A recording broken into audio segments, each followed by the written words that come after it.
This last letter family in Gothic book script majuscules or Gothic back letter capital letters is based on the letter V.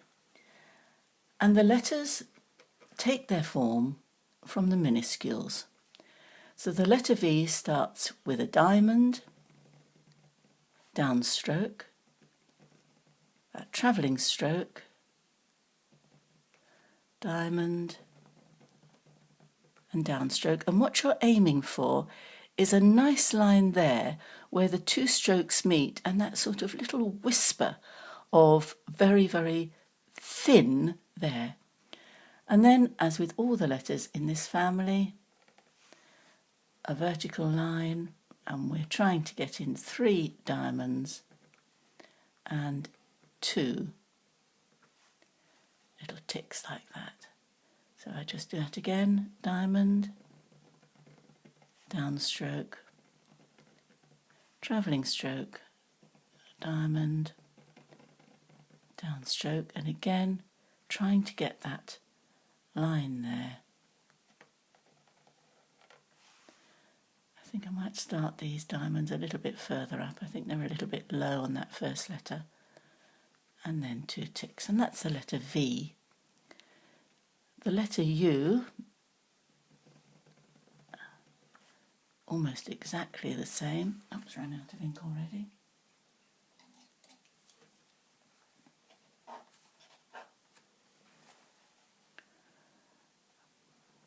Travelling stroke, diamond, down, and of course, as you would expect, just a little tail. Vertical stroke, and it blotted a bit because I rather put too much ink in. Diamond, down, travelling stroke, diamond, down, the little tail as you'd expect on a U, vertical stroke, 3 diamonds, and the 2 flicks. The letter Y, very rarely used at this time, only really in French manuscripts. Travelling stroke, diamond, down. And then this tail needs to be as tight in as you possibly can. To the left slightly, to the right slightly, and leave. And then the second part of the tail comes out of that stroke, like that. And then just that little sort of wiggle, like that. And then our usual vertical line, 3 ticks, and 3 diamonds, and then 2 ticks.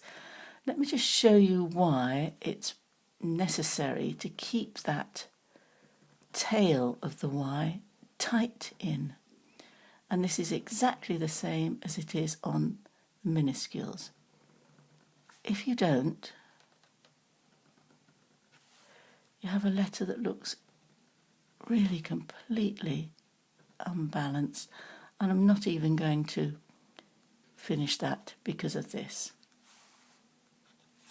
So let's do one that is right.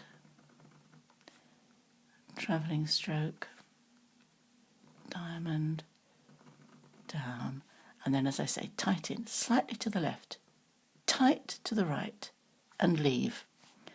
Pick up that stroke there, come out, and just that little wiggle. And that stroke should really be about there.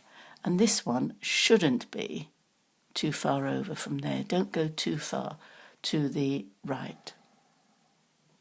Oops, slightly wobbly. Downstroke. 3 ticks, 3 diamonds, and 2 ticks. Then the W, again a letter that really wasn't used, is as you would expect. So you're using the V, and then the third one is a U, put the tail on, a downstroke, 3 diamonds and 2 ticks. And you don't need me to tell you that what you're aiming for is the space between that stroke and that stroke to be about the same as the space between that stroke and that stroke. So if we just do that one again, and you can see how I'm using these vertical lines as guides and how useful this is when you're practicing. Again, that nice meeting of strokes there. So have no qualms at all about drawing as many guides as you need to help you practice the lines. And of course these lines, as you'll know from the previous set, are at 45 degrees, which is the angle of the pen nib. Now, the 2 odds in this letter family I'm adding on to this clip because there are only 2 of them. The first is an X, and it is really rather a silly little letter, isn't it? It starts with a diamond, a downstroke, and a diamond, and then 2 narrow strokes at 45 degrees, so they are thin. Then turn the nib to 90 degrees for 2 horizontal strokes.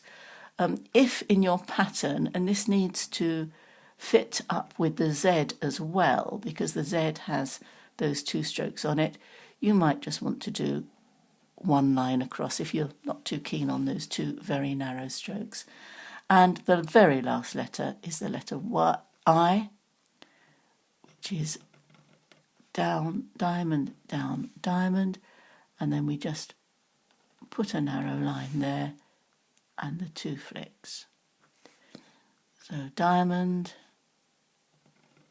downstroke, diamond, narrow line, and those 2 ticks or flicks. And that's the end of this letter family, and I do hope you enjoy writing those Gothic black letter letters.